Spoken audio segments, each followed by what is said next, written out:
O folofa ma whaatalo whātu sa mo lau mai moanga le vanga o lea fiafi. E teimi ora uantile ua tā tonu lava, leitu lai ono, ai mana tua, i sa Samoa lea. Tā leo le lima le tātou proklame masani o le Tautai, le vanga o lea fiafi. Ia mana tu foi ua whaiva e selo pepe lau sila mai moa, me se foi o lau whita whaafonga Samoa, le ua tau sila mai. Ma ka ukia le swimming pool le o tati atu ia utua. Se taimi tātou tala noa winga le swimming pool. Ai o te fia e o folofa ma whaatalo whātu sa moe e toi le tunu tofi. O lewa mātou whaasala lau tu sa o atu leu rua i Tautai e coming live. Tu uina sa o atu i lau whanua. Ia o sa moa, beautiful is back. Te fia e whaafiloai i lo utuanga vali. Ia o le utu whaatasia tātou media malanga mai au te roi Nusila.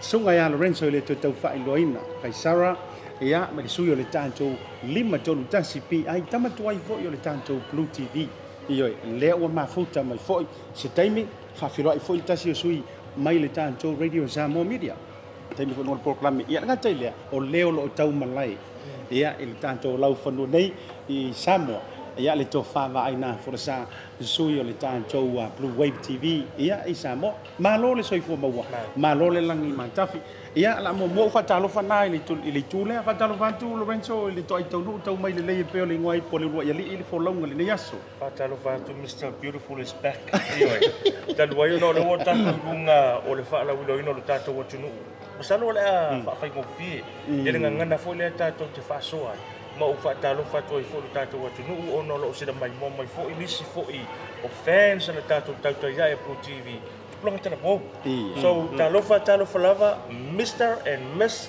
Beautiful is back. Absolutely.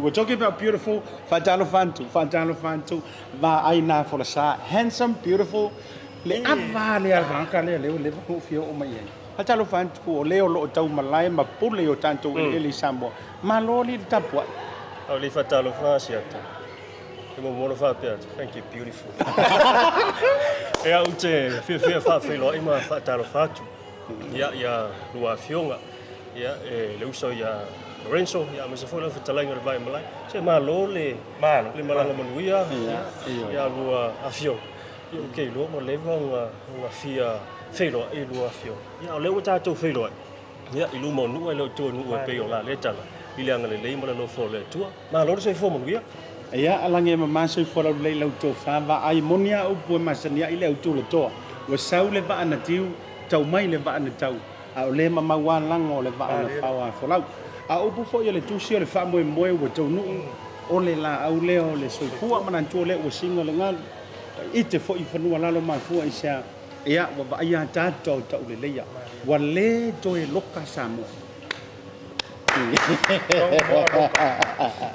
iyo o le mo tatala le o ma sho tanto o no o he le te no fo ai sanga ngo fo ia ai le te mo failo te vina le te mama le tina wa lava na fa putunga tupe o mai ta fa mai Samoa beautiful is back se taimi tanto wo fa tala no va nga ta wa me se fo yo va inga wo ye Samoa ai se tanto wa fe mo la e a se yo tanto fa ma pu e tu lango tanto Samaria ngale le yo lango soina ia le tanto wa por kalamia le Tautai ia manisi o tanto associate sponsors le ngata ilo ina to na fuai ona malanga mai mato ai to no mai Samoa Lorenzo ia salo se tasi fo lo tu langa le o tanto por kalamia wa lo pula vai masani ai Asiata Pio Vaoliko ia ele mafai ona tatou tu fa maunga pea ele mafai foi ona tatou ngalu e tatou tas ai tatou lava ona tatou ngalu e so tau au le ala lo ia ia ni so tatou sponsors ai le tu na tu lava no i lau sunga Asiata Pio foi va ai fa la do sponsors foi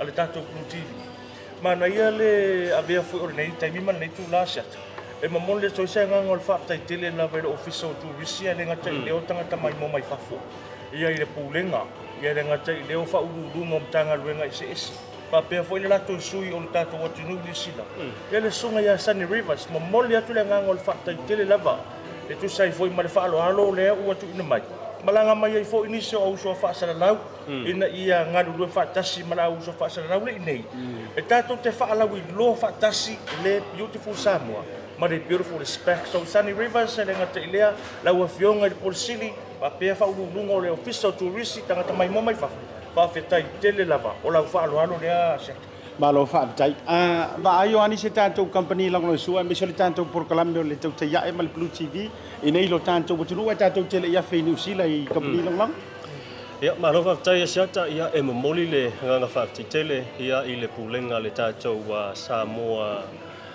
Samoa kala ia ina i saleufi ia wa fo le tautua ma le unanga i le manu le tatu tino ele ngata ile ia la ngol vai temi fo nei ia wa mata fo ona to pisil tatu wa unanga fo ile o ta vale tongi fo ia ka rentals fa ta ia tu ile vaenga le reef ka rentals ia ina ilo topa ia le uma fai si vaenga na le ngol ta vale le sa ma malanga tu ai male fo ia misa sunga ya tala la tu vaenga ia e piki mai ia le tatu team sa malanga mai New Zealand le so ma lo fa tai le fa ka le Tasi Market tato major sponsors al proclamio le Tautai e lungo le BluTV le sunga fa fengainga Reverend Toilet 4 tu pa i le vea ma le to unanga i Messi Road le ngata fu leo papakura ia ma lo lava fo il Tautai no le tru le ngata fu leo le Pacific 40 ma le ta lo fa voucher ma le tu fo o le ma to te fa sala tu sa o tu le lava hotel ai ka make mai por swimming pool ai le tu mai tu io one of the best hotel the best in Samoa. One of the best Yes, I agree. the best ia ai mana tu fo lo hotel nei o lo umia le digital tono Samoa Pacific 40 and Maritalo fa voucher one of Digital's bosses Pacifica ole pule lo tato Digital Pacifica le fionga ya le pepitele junior tale lene male fionga fa tua ya falute ngai mako voucher foi e la fo sa o mani te min nei le pepe fa morbol le o manto o mai le anga o tele au sau no ngai le la le yo le lava hotel le la wa fu ai le nei vang ia nga tai le o le tanto wa Maota Samoa service station se vetele fa te tele le langa langa suo tanto por kalami ma lo le fa to le nga tai le o lo ke vai ku langa le visiri mai tangata ia fa mai ongi ngonga la wori nga ele le ia fa manino a vai ia o te lo foi e pe e fo le mai mo le tatu tunu ia tu ai nga fa sala longa fa pe nei fa pe so e mo ti no la vol me moni na la u fa tau mai fa pe on me fa sala lu po ora le nga ona ia fa ngula tu ma mo si la fia o le tau tu na ma fa mo na o le tatu live nei ma tatu malanga nei ma le tatu fa pa anga male baenga le tourist fa alau I loa nisi o lo fausia te tongo Samoa mo le sila fia o le lumo matou le fangu le nei o le fangu pia Samoa le fangu le nei o le fausia lava I tono Samoa o le kompani mal pisinisi o la tu mia ina le kompani nei ava malos ia o alo mata mali o la tu o le ala te mafai ina ia promote tu le tato products ia o sila fia vo ile tato fangu le vai lima pia no ave fish Wale uto o fe ka ko vai di. O tahine fiti ia se ko vai lima. Ko pula vinaka ka ko. Ia fa tai io e moni lava Renzo. Pa tai Asiata nei la lo tato por kalame. Ai ia ulava ia malanga mai fa pe fo eu te lo fo au wai ia le fionga le vai malai. Le tulanga le o le fa la wiloa tu oanga ia masane tato I nei Samoa le tato hospitality. So if you're a non-Samoan and you're watching this live, this is what life is like when you holiday in Samoa. You know, you sit by the swimming pools, you know, you relax, you know, stress-free, and enjoy one taula. Anyway, so that's what life is like here. Holidaying in Samoa, beautiful is your next destination.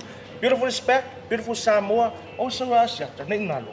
Le au nanga le afionga ia ngal mana vaina seri. Ma le Pacifica Family Health. O le fale tu ingal vai aso le. O la wasu e ka ngwe vai. Pa fe kai wo sa Samoa ka le va fai kui. Ai wona ngalo le nanga tau so fo malo loina. A fa pea e tele tau mafa ava. Pei o a. Lea. E maua fo ngele moka. o le ala le tau ngor kofi Samoa O mele tau le kofi sava. O le CCK coffee. En te maua I ele o Samoa mana tua. Beautiful is back. Samoa is open. Iyo, o te tala Samoa lono winga. O mea sa kaloka fusia ma fa sasa. Ua matala tala umala. Iyo, pe a fai te fio matala mai au. Ia I lau fanua o Samoa. Lenga tai lea. O se tasi o vainga I le hotel, nei se fasin tatu ta maitala I le lava hotel. Iyo, se tasi o porokalame o lo la vea I whaalau I loa Samoa mo le te talaina o tantu tua o ima pores. O le asia leo mataanga manofonga te tasi. Lono winga, that's what I a very busy day for this too. Walanga, mana tuan mele le yelo no fo te host that tui. Ia, o awa I o le swimming pool, ma kofi. Ai, o le taua Lorenzo, wai tatia ia se taimi o toi fo ima ia le to fava ai. Ele ia ingi farkali malo nei nearly 4 years. Ai ila toi fo ima ima lau sila sila, le ase la ngona ila ua a fio mai tono le hotel ning banga. Paftai tele lava Asiata va pe fo iva a gele ngata I le sila mai mo tato o tunu le tulanga le fa siling. Ile taimi na tau nu mai le ta vale fa tai fo I le STA mo le pikina mai o mato mai le malai vale. Se la ngona lava fo ngale manatua I le masanga tato o Asiata. Se pole ha lava ia fo lingo tangata ia fa filoa ia o le smile male ata fo ile male au ngani fia tu fo ile pe fia o fo tu le o nanga o le tau tu. O le fa ingana sa vai le so sata. Ele ngata la fa ngal wenga ka koso ko loli fo ngale. Wa ka fa pe wa ka VIP sa wa. Iyo ka koso ko loli fo ngale au mai au ato ia ka ile le no au fo ngale o ile reception o check in ai. Le ka se fo ile o le lau fonga fia o fa ngal wenga. O le si vai ngana fa ngo fia me mo ngala utala. O le kai mo check in. Ele istulanga fo ngale a me wa alu fo ngale wa ngalo ona fa manatu mai. Na maua mai lumai I le kesi. Yo mo banga I le lunga le potu a. A le fa singonga fo ile le potu. Ele ya se me fo ngalo la ku kaula na pauta se so. Alu sa o le potu. O ina fa sino I le potu. Yo ni si la bo o li I fo. E kau ke o vai. Lau anto fa vai. O leana e au mau lava ma e tau malai lo tanto ko tino. O ani nice winga. Wai surely sa mo lava no e te asi mai ai. Inai update ai le I tala ina sa mo. Le fa ko akasi le aso. Ana nafi ai pe o le aso patumpa o le. O le asa mo li mau ma se vainga I le swinga I le tumu le bo ai. After Asiata o te lo le sa uia mai tau ya miso o le ngofo ngai. Ia o le tulanga pe o nei. O le fa to official na nafi le te tala ingo tatou podas. Au te tau atu. Na mata mal vai aso le tende nga solo mai le malu le tunu. Na mata o le swinga le na ia male to fo yo Asiata ina ua le tulanga fo ile le o le COVID sai ai. Le to tele o le au le wanga papa e fo ia le palalangi sai nei na vai te. Ua matua to fo ila. ai le amatanga mai lao le vai aso le te amana na ia wa makanga e ko vai kamanga ngai a o swinga mo le na i le toi va ai na ia tatou malovo ia tatou tulisi mai vafu ia ele ngal tele na o le si swinga Asiata o isi o fa mo fo ia tatou wa inga ma nuu ma fioanga ia mana tua mai o isi fa mo o le vo na tolo po ina o tau nuu lai o tau tatalai le pe ona mai tau atu ona nafi ia ma lava yaso ia ile tulanga o le solo ho ile leo no sa fai ia o fa po iponga ia o le tulanga o me wa fo talanga te ia o va henga o mala na o pe ua leva na fo na tolo po mai le tatu tino le ala ua mata ia male swinga tele le ua o lua nei yaso le o mai tawina ile tulanga o le fa tumuli o fa tali malo ai misela te mine ia inei lava ia mai le nei tonu tausanga e pau lava o te fai atu ne i se au mai tau mai ia le au fai fale malo e pau lava so te vai atu ngā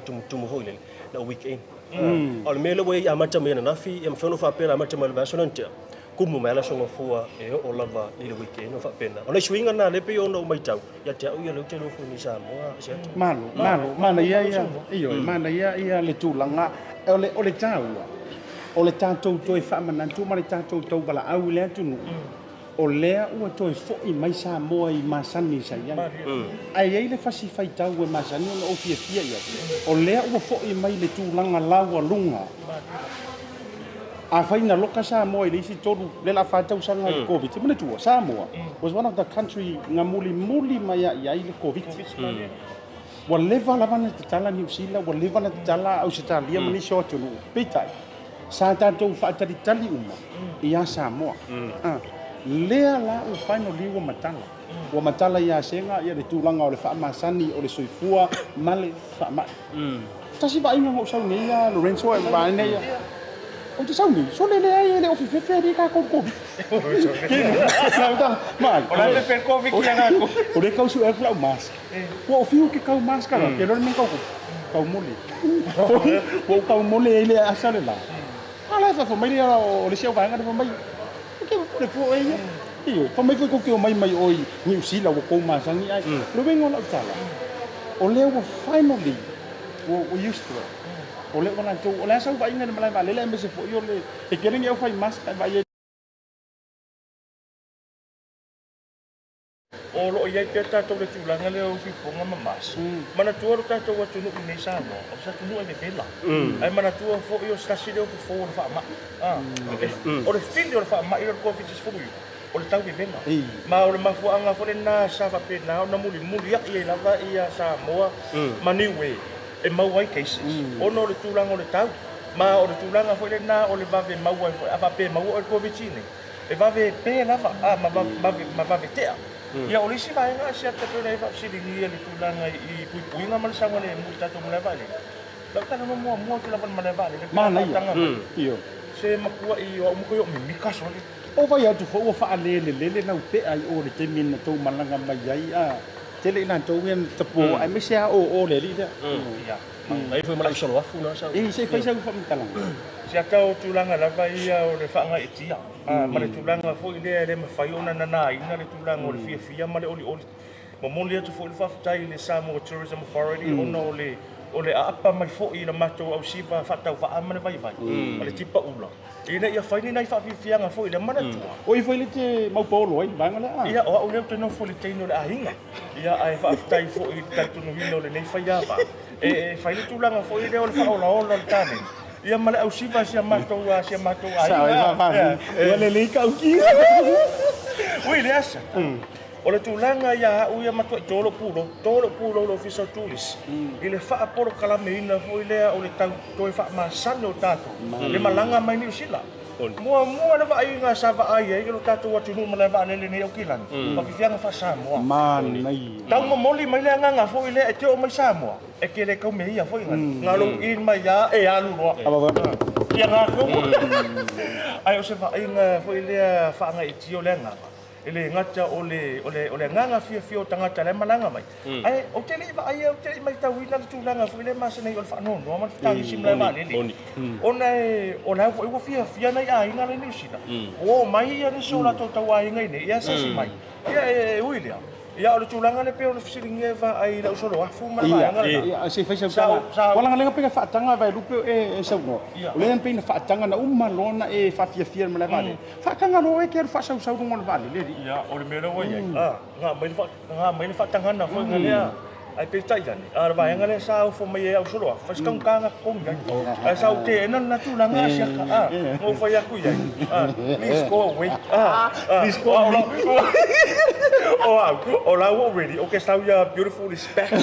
Oh, the beautiful la no sa mo is ma lo fa tai awona ngalo le mo je fa sa lo sa ele tato fisili fa ngor tanto por kalami ai afa pete fisi le fia nisi o fa matalanga winga lava hotel asia sile lanto website le www.lavahotel.ws o Western Samoa la tato tu tanto mano longa a foi mai o la fisili le wori po o nisi memang maya wala ngale fa mai beautiful is back wala isi me beautiful yo back ya mai tato fa sa long fa business ni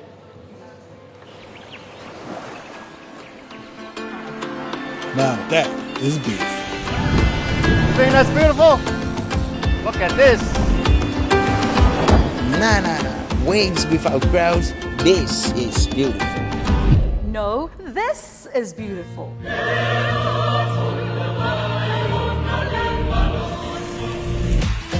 Come on now, this is beautiful. No. She is beautiful. How's this for beautiful?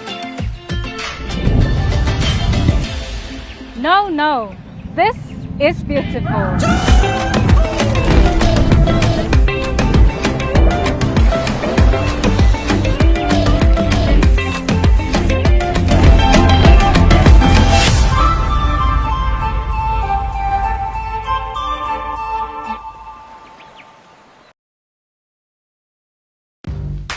The Color Shop in Maota can brighten up every aspect of your life, from interior to exterior. You can change the look of any project you have, from auto to home, around the yard, and everywhere else. Bring color to life with our selection of the best paint. Come check us out, because we're more than just paint. We got bush knives and a whole lot more. We're the folks that will help you kick that drab right out. So come into the Color Shop in Maota. Call us on 25577 or 21527. Drop an email to cs.creston@gmail.com. Toe fa fele ya tu toe tele ume o le tanto por kalame le Tautai ya ele ni vanga o le afia fi tu ina sa wa tu lau fanua Samoa o ai ya mo ngi le renso ba ai ping se mo so oi kau help me Ise. mo so oi o le mo so man o ya siata o le ula lava lea lo tatou atu nuku e whawhenua ia malo malanga mai whafo. O le manongi fo i lea sa whapena ona sosongi se tulo. E le matou au malanga na tofu mai roi whafumale male vare le. Ia kako tamaita i Samoa ko i la lea tofu male a. Ai mga kuaga ko le mai o le ula luli. Ia pete lea la mo le ula lo lea le sunga ia Asiata. O le tau whawheo le kau o le tau mai ula luli. Mana ya ela fa bisiri ni tu ina tu ata tu tele yo le malolonga o le manu lau ti o le ni tu sanga beautiful is back what to fo i mai le mata ngo fio Samoa a fisi vai la mo ya vai o ni si vai nga ese mai tali malo malau fongo fio o ni si vai nga man si beautiful is back e ma fa ona fa ilo ya ila tu le fa fongo mai Tautai Asiata ia utei lo le vaenga tele la vale ua toe o tulanga tau mafasanga. Utei lo le silia vaenga ua leva ona. Mana tua oe ia tau lo upu nei beautiful. Ele na o se falling va ai o se tangata. E mafai fo ona fa ingoa i se meo se tulanga fo le lo se meo va ai o le te pe fang. Makua o le ia fangu le mo. Ai tilo la le size 2 le fai ai fe. Ia a teu mo le fai ai fe pe o ke vai se teni palang. Telo. Mas po mas se usara na pe. Mana ia de vela la o se pomoa. Ia a o le ulu o le puo ma fala. O muro lima, o le kama foi na tatou. o le miti. Alu ia ma le tipo. Ia o nisi na vaenga, o lesi vaenga mo le sila fia la tu. Te le nei swinga le o ia mai nei fa tau sang. O te loa po vai yaso le. Ta tala ia le tatou no fuanga le mo tu visile tua no le fala le malo. Te lo se taimi a o te fo ile lo to fasi ata ma le fio fo ia Lorenzo. Ile matango fio le vaenga na wai tuena. Mo tatou tourist. Ia ele ngatana. Ia o tulanga o tatou awala. Ia na isi na vaenga fo ile le o tatou tilo nei swinga ia le winga o famatalanga. I to tonu o le tonu tau sanga le. Ia pe ua to fo i mai tatou tangata. Ia wa maton tatou tilo na va. Ia ma le tulanga o le vaenga fo ile le ngata i fale. Ia wa monia fo ile le po le ale monongi o le a fo ile le apakola ni usila. Ke fa yaku a mo le fangusea ma le alongo ngi. La fa cosa minga mangane o le fangusea. Kamanga e fai sa o me le san. O ya la o pula o lo e mimiki. E pula o lo e power. Soli. Man ia. Le vaenga na seta. Ma lo fa tai moni lava. Mana tu ale no mo te isi mai lava ya ugu. Me se foi le sunga le. Na sa ko foi. Oh, lol. Ia. E la. Hello. Te le vaenga fa tai le moni lava. O le tau mafa. Mana tu foi tan tau ya te roa America ma Australia. Ele fa ya tu se a me fa le nga ya tau mafa. Ai mana tu e pau le vaenga ya le ona o pikia le to e tofu Samoa. O le fresh. Sausa o a mai whanganga. Iyo. Lai ua mai si me. Iyo. Ai se sa o mai. Ai se sa o mai. Sau o e langa le ua mai au maranga. Iyo. Ia o si moa o ngare lai tu lo lai sa keso. Le pa au le. Iyo. Felesi la vale au mai. Iyo. O le ia nga nga whango ka maua mai fa mo markau kai a vela nga lau sau malanga sunga ala so. Iyo. Tu la fa pena o le felesi. Felesi man dia. Le make i lava hotel fa kai fa ya singa. Iyo. Nga fa ro aka le sau au mai si tanto wa mana ia. O le si va hengo tu langa la sau mai tau tu langa of transportations fa malanga inga. La si tau mai langa lena tau sa na sa o le sau no nga po le fitalenga va. Le mana na yo over the table. Ko kikia o ma fai. Kamina le mo mai le lau le fu. La sa o mai tau. Pa tai Asiata. Ia e la wa uia foi ngale mata mai dungo le mata ta valena ni. Sama tau ina lava le tulanga foi le ia tatou pasi le lava lo feo ai pe na masani ia masa to e to mana to i fo. Ma avela ma fau ia so o tona i le taimi o le haonga. Ai oi. Corte. Kama foi ngale se au ka kon pasi le fa ka pasi ai. Yo o hanga foi fa tala fo. Ai o nisina o mafau nga fo ngale o to ke tu le ni mai. Ina ua va ai fo le tulanga ia tatou pasi. Ma ora tatou malava le. E ta watu lava Samoa. Au e te popole le tulanga le taxi. O le matua i fau au taxi o tatou malava le. Ka ilo foi o ia ki la ni ma o i Christchurch. Au fa le olo lava ia. O le tulanga i tau public transportation le lei.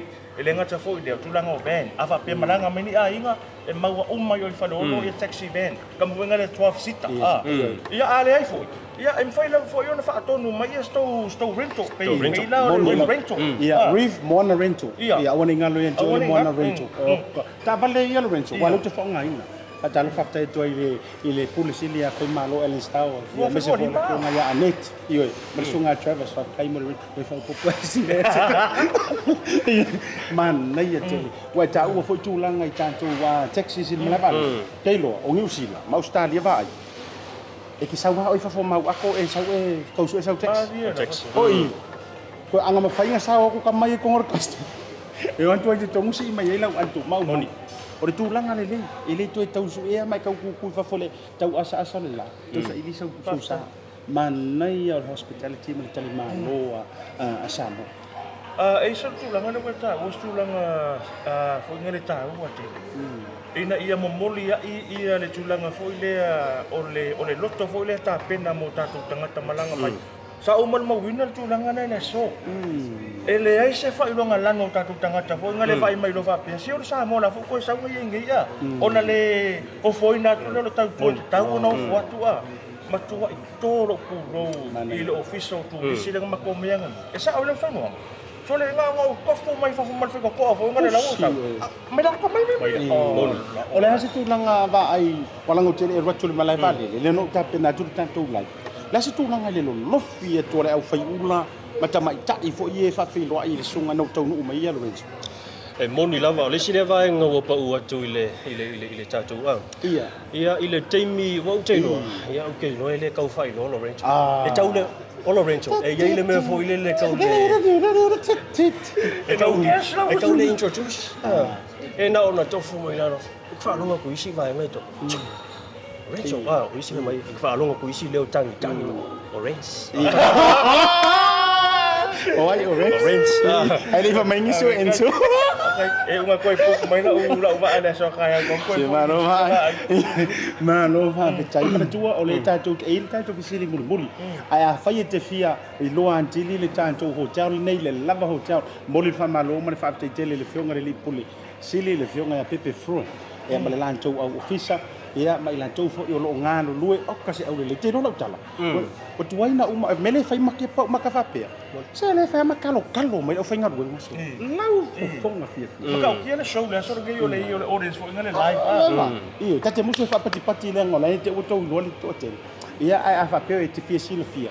O le Lava Hotel e le va o le Peia on fale le lo on fale tala vai.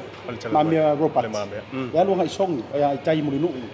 Na ona e pasi mai lava ma le to asar masina. So o mai lo ma le tano tustal. Ma le tano tustal. O le fale tala vai le na le lo ma mia ropa. Lava Hotel lo. Ai tele io o tu ile Elisa. Elisa. Io. E o tau o tu le no e mo polo ye. O inanta. Ia, te o te me fa mantina la inga wa tu loa. O ina tonu lava. O lo ia ile hotel le nei. Alu lo tanto website www.lavahotel.ws. Mai foi que o also .nz. Io. O le beautiful ka ko le wonderful. Io, le o tanto sa. O le faingo fia fo i mo le sila fia. E fa sanga i tonu lava ma le bainga. Foi le ta o le ta to le home and away. O ta mona tua la no le pitole i lava i te. O pele pua le no. Io, o pele pua ma sanga fa o me o ngai lalo. Ke mo le ma ai ma masha. O sa ngi o vai kwa le ko fa sanga i ko ma le home and away ya. Ke ninge no vai. E no ko home and away. Wa home and take away. Io, ala ngole fa sili va. E ya o pua ngai ma sanga. Ke lo. Io, te sa ko no foi. Au te lo ko to ile ni ule ma sanga na lo no foi la lo renso. O ngiunga. O ngiunga ko i ka kai mingi. Ba pensa ka me ki so ya. O pengi songa le ni. Oi le asia. Io. E la fa afsile fia fa afsile ko fo ile tatu va podcast. E tu langa fo ile e se taimi mo ta lu na fa vai mai ile Bluwave. Le wa ma fu ta fa ta sine ia pulenga. Ele ngato pulenga i o nisila. Ma le pulenga fo nei Samoa se fa no lu fa so ma fa fu ta le tu langa sa ta ma vai. Ia ma lo fa vitai la u ama ta meona fa si fo le ile to fa ma ai ma le to fo. Ina u tau wasa ia le tau mawhainga Bluwave ai o lepa. Lua fe ma le valu ai whanau lo le Bluwave. Ia ile nuu au le leia leo lo toa nuu i nei polu. Ia ona sawai na ia nea peo se fale whase e fui lele ale pule ale whionga le il whalolonga. Ia sawai mo mai matautu matulanga pa pēnā. Peita, ua vai atu le whare tua le pule. Ua tau masau vai o le pule. Ma vea se ngia ka pule. Whai mai no ma le whare tua. Back your pay. Yeah. Off we go. Yeah, off we go. Samoa is no longer beautiful. Back then. Yeah. Tay mina na. Oh my. Oluta vai tu. Wale beautiful Samoa. Ala too beautiful of vida. Yeah, na fu e lo no. Yeah, masau alua ia lua. E upo masania e upo ele tu si ele fausia Roma si aso. Yeah, fast forward mai la yo tau mo fainga. Yeah, ua fa popo mana tu fo le Bluwave. Ole company anto le na e ila lo na media am ta o le BluTV e vai nga ta graphics and designs e ia tu ainga website marketing you name it so sto ainga journalism le ia le to fa vai ia fatuina lo mal vai no le BluTV which is le la via o mai vai nga ia mate ia i male to fa vai ia mana tu fo ile to na male laina sa ia tanto wa BluTV po tara no shout out to my sis Bea. Hi Bea. O misia la vasi o to fine la le lei pea. Talofa. o te aluan tu ma vatu ni au pepalopa. Lo le sainga. Lai kele New Zealand. Pepalopa. Iyo o te aluan tu ma vatu ni au pangea. Iyo vai na pena. Ai ole programe pe programe mo la vale na lungo le tanto onanga le Bluwave. Ole BluTV talanoa ale tau sala ya pe. Ya male so tau ya Gloria. Lo kasen voi le mai oi Peru. Ia walua. Ola. Ia sawai. Ia o fia tu malo pau te tonu. Ona lua ile o poro kalame ua faingoa le BluTV o talanoa ile au. Ia male Tautai ya e le fiafi. Ia sawai ala ia le ua. Ia o tupura ngaru wenga. Matulaga fa pena. Ia manatu foi la io le fionga ile fa lolonga po le fionga nga Tasi ya nai fui mono Market. Ia wata tau ona faisina tātou la lai Samoa. Ia ona mātou au ngangi rola ia le fionga ile la au na fausia ia misa. Au ala pangaka. Mo mia e sau e filanga a beautiful le tangata. E tau foi na sau le tunu beautiful. Le la na fa na wai lo le tātou Bluwave Samoa Bluwave TV le fionga ile la au na fausia ia misa pida anai. Ia fa mai misa.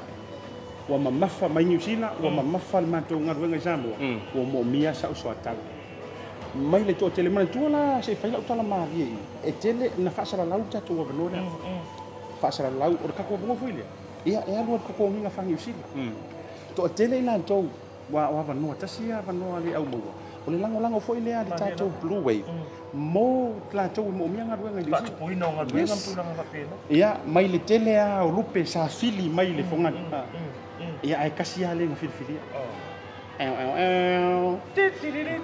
Ti. Mau ai no ma filfilia. Le au ngo au te ia le tofa va. Ia faftai Lorenzo ia tau te le vaenga le ia o la ile tulanga te fia aso atu le vaenga le usilingi le fio Lorenzo.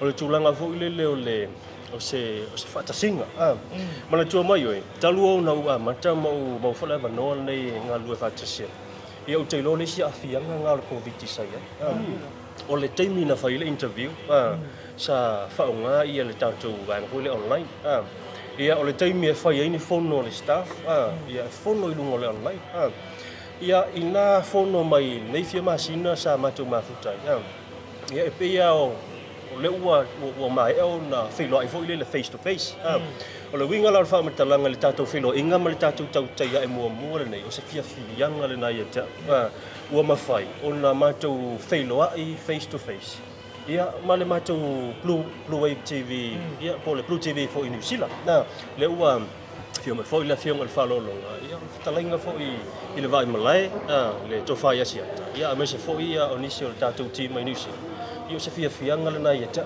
e pe ona e silinge o le sila vai ngata ua o le toi te tala o le beautiful is back ia ai te no tasi wo vai tasi le si vai ngala le mo le ma June tui tasi le si vai ngala sa ili ele tatou pulenga New Zealand ele fa pe fenga ngala o fulinga io o fulinga ai te go ma to va ai mai lava vai mo ni sa longa o lungo pe o fa ku ya anai se mais como é que a le pangonga ngani ia ale wo sa va ia uli ai au le leita mai tole moto se fifianga ia te wa ia ile sui o le tanto BluTV i Samoa ele to tau sa so tato au wala Samoa ele ngato tato update mai e fionga minister malo ia ai sa o ya kamaro se sa o ko si temo ko fapia o le sui o ngoa ma ai sum market o sia uso le tō whāwa ai nā whasa. Maftai Asiata mo le tūlanga lea matango whiri whasoa, ma o le tūlanga fwoi nā e no fusi le whiro tātou watunu. O se aso winga e se whanene i aso i le Bluwave TV, o no lea fwoi ua whasanga i ia pūlenga o le Bluwave New Zealand, ma pia fwoi ia le whionga ia misa, ia ma le tātou timi nei Samoa.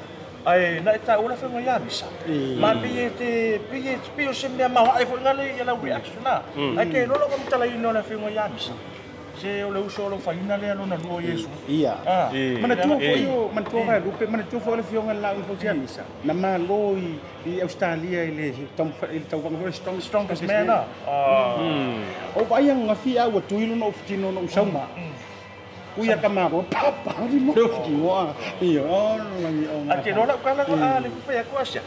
Ole fianga ya misa. O ke mangko sa malanga mai misa lang sa malanga mai fa mai lisi. Fe lo ifo. Ona malanga mai samo. E mo ya la fo ngale sa. Se la ai pe ya. Ela e kere ke iso ko ya fo ngale ai nga ai nga wo mai nge kamaro. O wa beautiful me aso. Ke masalo sa malu si anga na mawa ko ngai samo Malu si ore tau sami no paru malau. William, se acaba pe fo ia la sunga vai.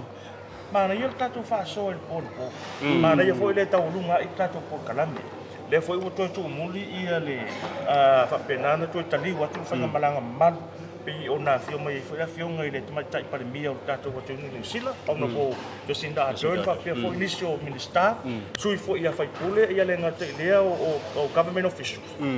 Se lo sa no ia le fa singa na po se ata le mawai. Malo, na watu mo ile to fava ai.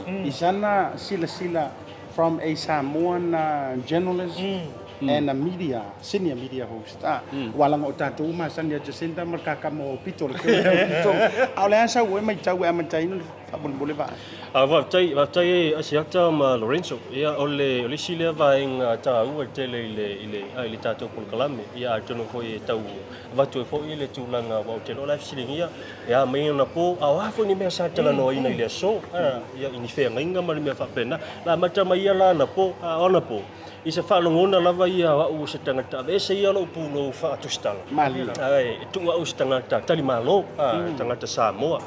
Ile tulanga fulile e pe yo se tala fa solo pito fo ile se talinga malo le tatu tinu ia ile tulanga sa ile fa ngamalanga le nei fa va malo tamta ipale mi o malo ni sila le pe yo si fia ia ole le tulanga pe yo na ia lo to fa si ata Lorenzo ole ta uole e pe yo fa ya to tala fa solo pito nei ia te u fo ia malo u tangata Samoa ole ta ua ile ngata ina fa manatu le ona sultau sanga o le tatu totis au le ona sultau sanga le ole fenga inga le fa le wo le treaty of friendship au le no foanga le sa fa ye le vaenga le o le winga o le fa matalang e ui o tele ia le taimi le tasi wo no lua au le wo ia le taimi le wa to le ona sultau sanga wo ia fo ile no foanga tonu le na sai ni le fenga inga le sa fa tino ile le fa tasinga le na po o ile la fo i rope luis mana tuo ina no foanga na le sa ia le faima ma fionga fo yo le tapa fascina le mali toa ia o le taimila le na le sa sai ni ai le fenga inga le na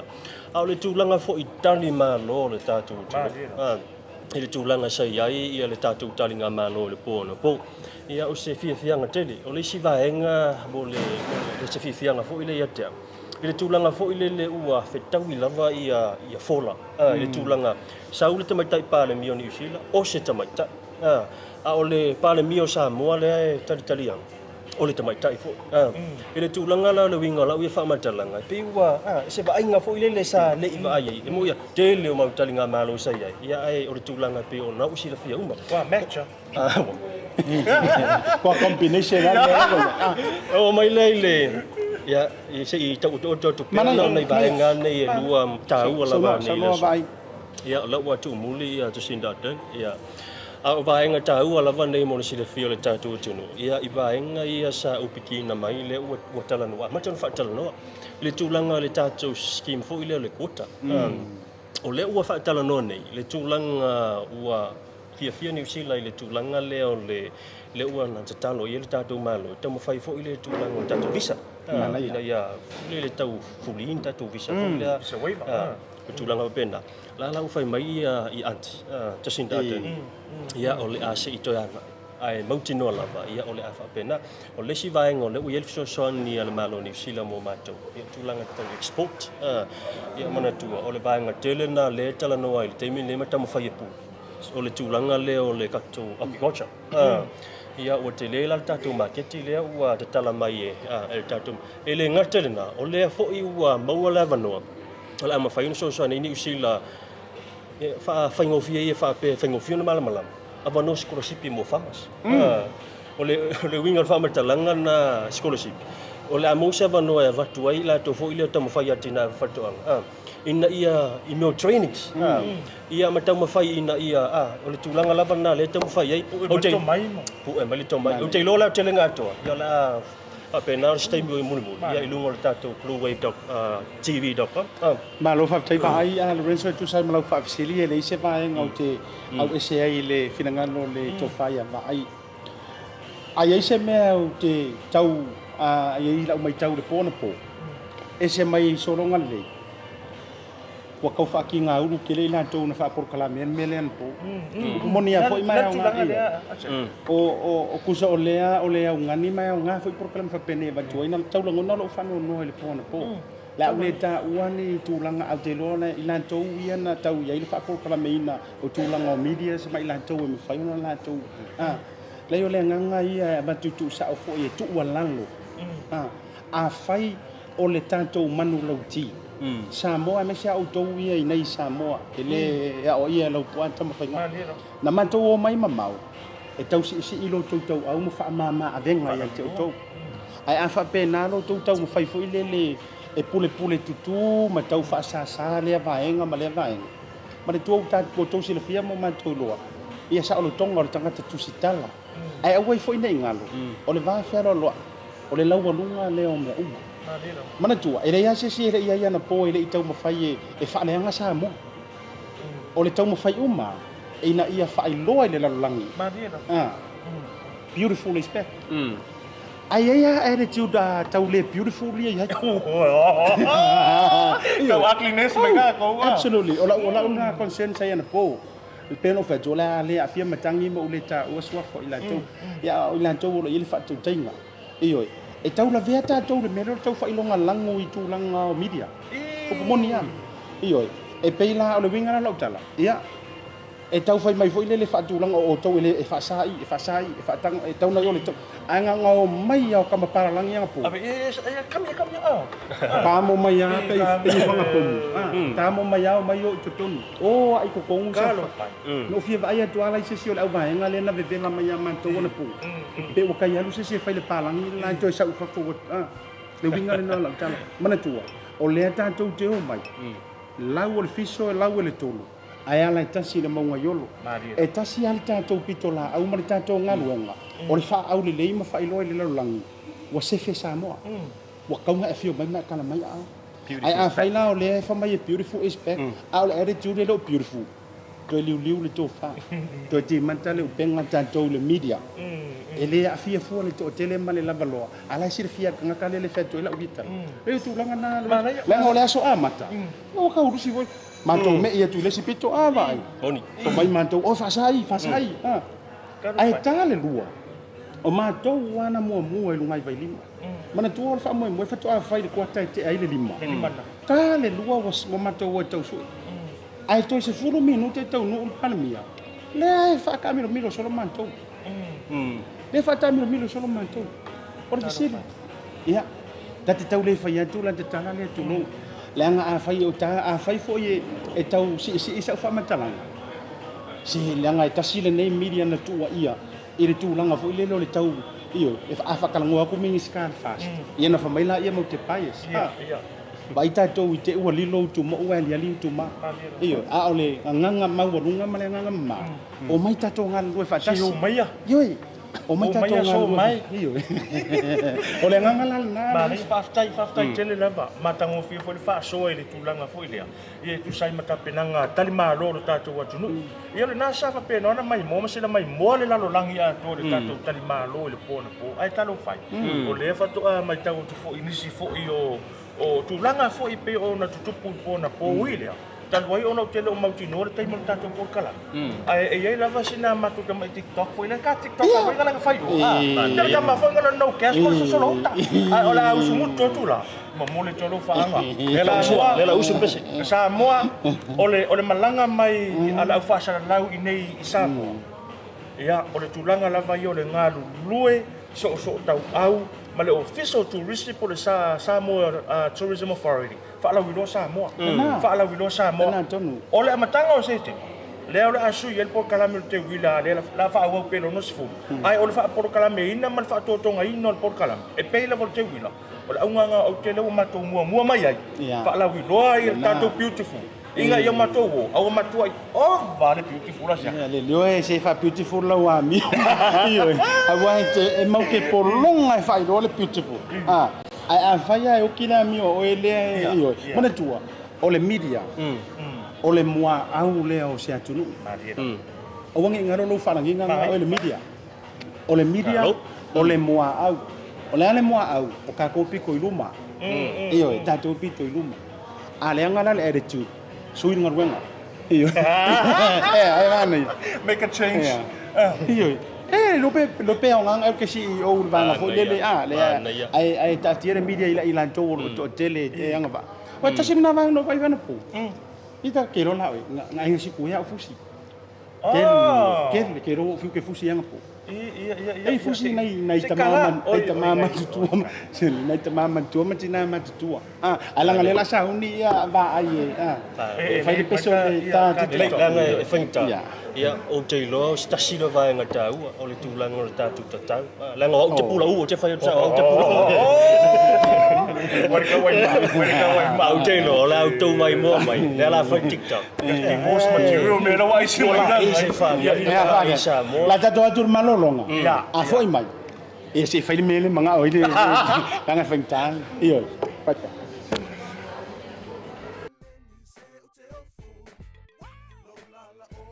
a fai te mo mia o loa mai Samoa manisio atu mo le Pacific kai pe yo fiti matonga e na o le Tasi Market te mo mia le Tasi Market. Tasi Market ele ngata I fua whatoanga e maua foi ia te maisi me tau mafa mai le moana. E peia ona ufa yati, e te maua uma o loa mai atu moto le Pasifika. O le talo le te sila mai ai, numero tasi lea o loa sa palai mai le atu o fiti. Ako karongi ue fo ia yasoi. Maua foi le umala mai tonga. E le gata lea, mo ila tau e fia le tātou tama o le whai. E te maua umala mai Tasi Market. Ai whawhetu langa o whaalawelawe? E sa o le lei, e maua tātou pusa pisupo, tu ainga le lei ya leo le pama. Le gata foi lea, maua pusa moa, I so si tu ainga sizes. Fa pe foi la ka ko pusa siu pipi. Anse mai ngar ka pusa siu ngar fa mole. Tai. Tama ya mo fa la vergata foi leo pusa pepe, il Tasi Market. E maua foi pu mo whaalawelawe, in bulk, I le Tasi Market. Ia le nasa moa, a mai ala o na fai umalau whaatau I nei le o danga le Tasi Market. Aua nei e tu muli, ai alo fai nei o tātou ai ngai Samoa o le whea ngai Markoviti. E iai fo I le lātou o nanga ua tā ua le MoneyGram. E lafo ai tupe mo ai ngai Samoa e le ngata o nisi o atu motu le Pasifika. E tasi lava le no fuanga I te whai ai tūranga uma nei. Le Tasi Market, whale o loi Messi Road I West Auckland, a le ngata I leo papakura I South Auckland. Can you be my wife?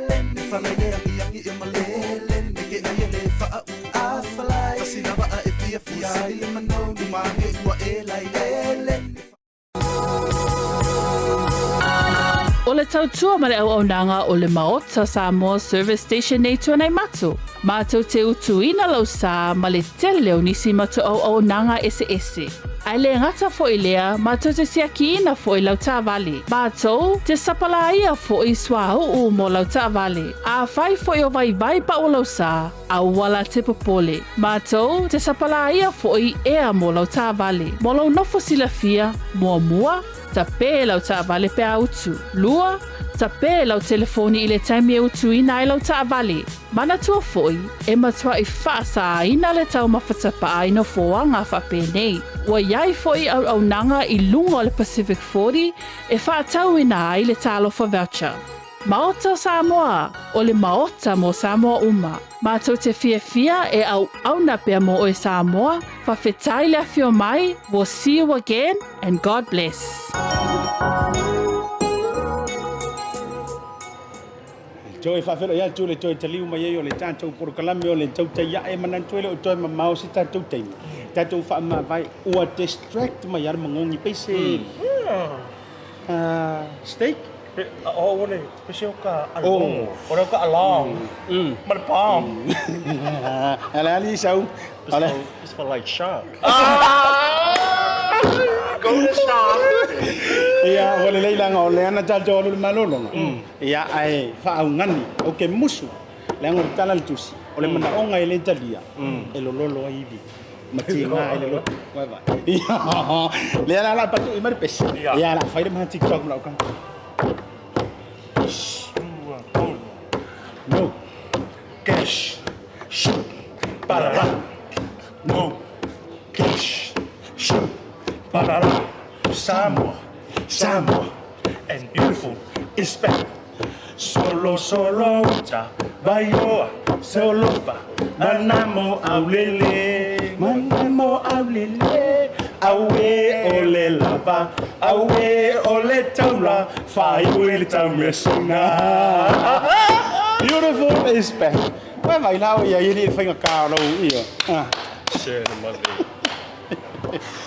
Olha solo como Sakali foi o au te ofo io ano lo fa mai io ole nei ai le te sau se va ta fa mo muri e ia le tato fasili a Lorenzo fa tai su le tanto wa lima to tasi te lo po fi mo ti fantu ia le tanto radio ia ele fai na fa so le tua mana tu foi ele o te mausa manto wa to tu le nei vanga le fiafi o le foi se le fia ele tanto promotions ale Bluwave ma le BluTV o lo fa nga solo le nei va yaso officially au inantu le tanto programa le Tautai ia a sa o lo tali ma le tua te messenger mai le BluTV messenger a sa o lo tali o na e alu le draw le aso for Riley o le manu malo Lorenzo wa le usi le fia va ai malanga fu mai ma le toi fo iantu ia setema iyo o le am fai o ngai ba ai le Miss Samoa Betchen.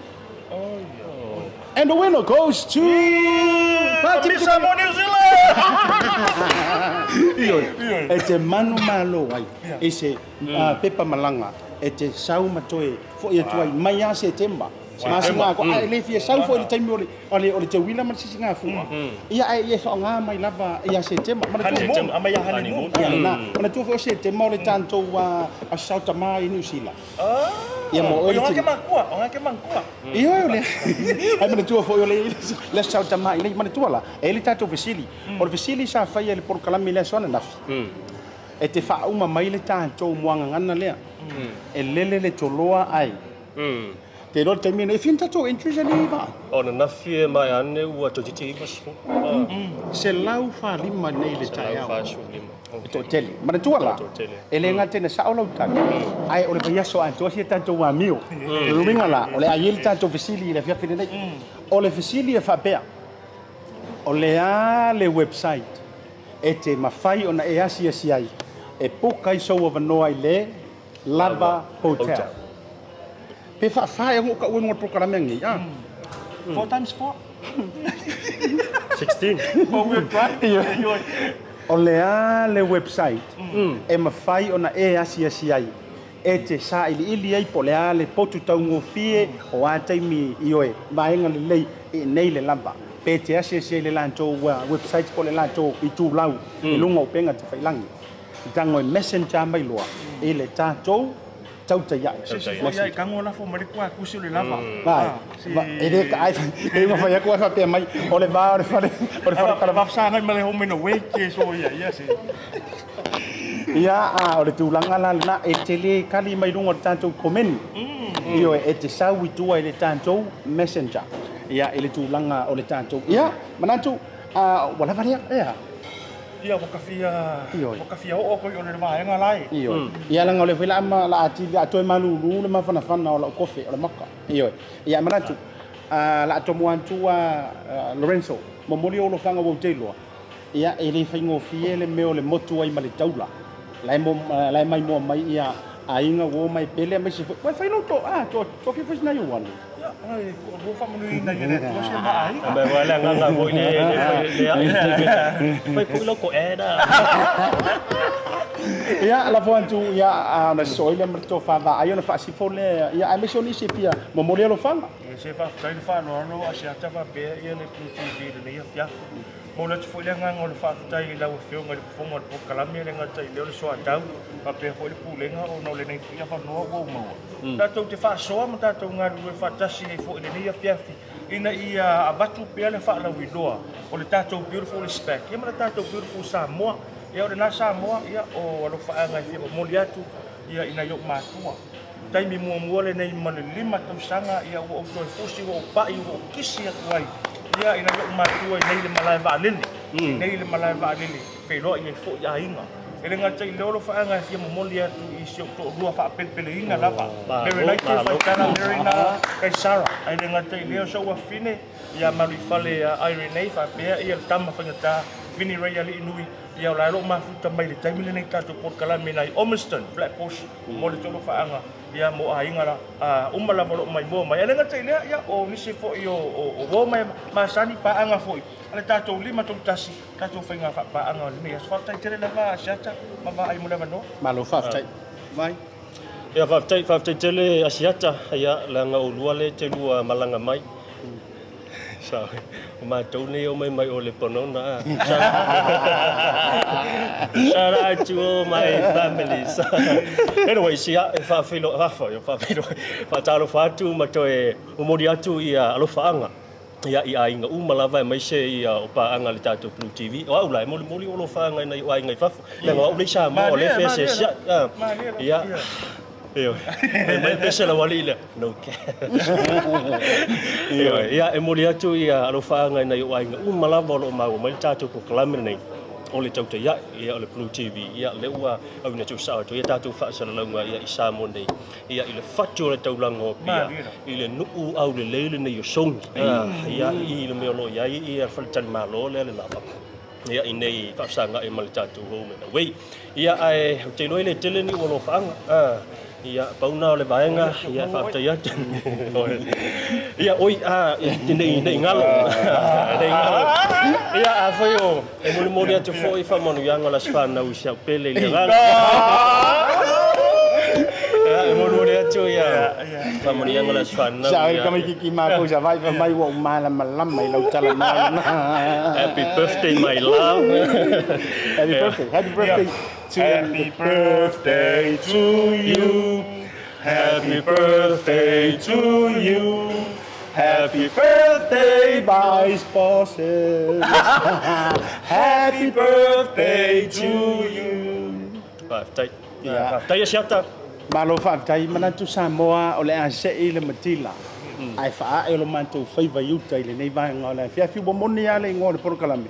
Tautai ai faiva mana manuia e fo ila ngona mau tu fa pena fo i o ele te mafuta mai tangolo o mile share tanto por kalame share tanto por kalame like love ya fa pete le live king tanto bait ia ola fo sama ndo ngana wale tauta mali le asa tu sila was supposed to man taulo ulu le nei vanga le fiafi ia matua o lo tanto van no fo la sila mai le utu o manto ainga mai pele ai o mato o mai wale o toi tangata ese fo media sa New Zealand e fa ilo antu fo ia tanto media se Samoa e loto nga Tasi media sa Aotearoa mai se fo o tanto mai le mau te le lava hotel o mai inu se tanto wa moka ia ai mai se ilanto e fia le taula o le pia Samoa ma tulanga uma ma tanto militino tanto mimusa ma tanto ale itu ia ma tanto fia fa Tasi o le o to ai tonu ai nga te le beautiful respect o to tala Samoa ia fa manuia no tapu inga wo mapa anga mai e ta ua tua to swafa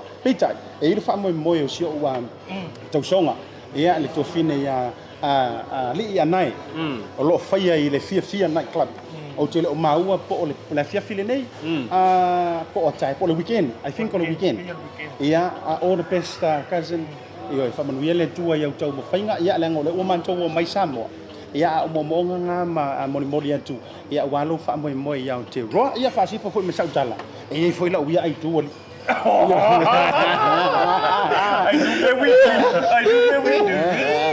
ia ai se foi la fine o lo fa muli mai ia i au kilani ile ai la wi lo le ma au le o mangele ma tu foi fa rupenga o mangele o le ai o tangata au le tino le poto ata mamai champini talenia ai no mai tonu potonu wa ele onana Samoa monu yelo fasi songa le vanga la fiafi Asiata Pio Vaoliko Lorenzo Kaisara por fionga to le foa ya mai se foa yo le to fava aina Folasa manto fa to mo le fa la wi lo le Tautai ai lo na so mo i Samoa nei lava hotel ka ko fipunga swimming pool le tu mili se lo Tontora Lua pati mari beautiful is back.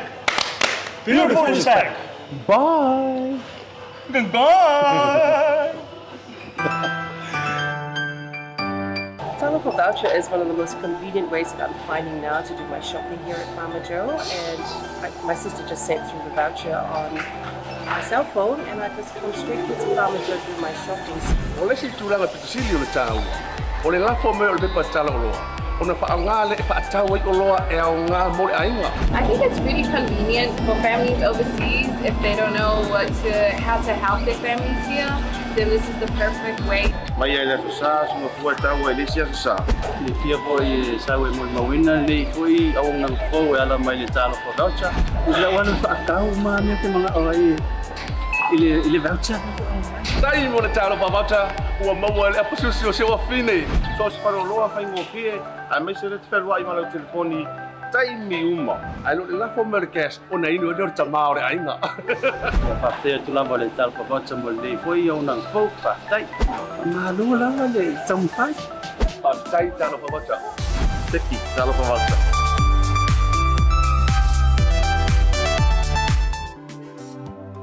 O le Oceania Career Academy, o sea o ngai mangele ua whaatui nei le pūlenga le fono mo tangata Pasifika ma Maori. O sea o ngai mauai le tomai whakamuta, whaapea isi anga wa eseste.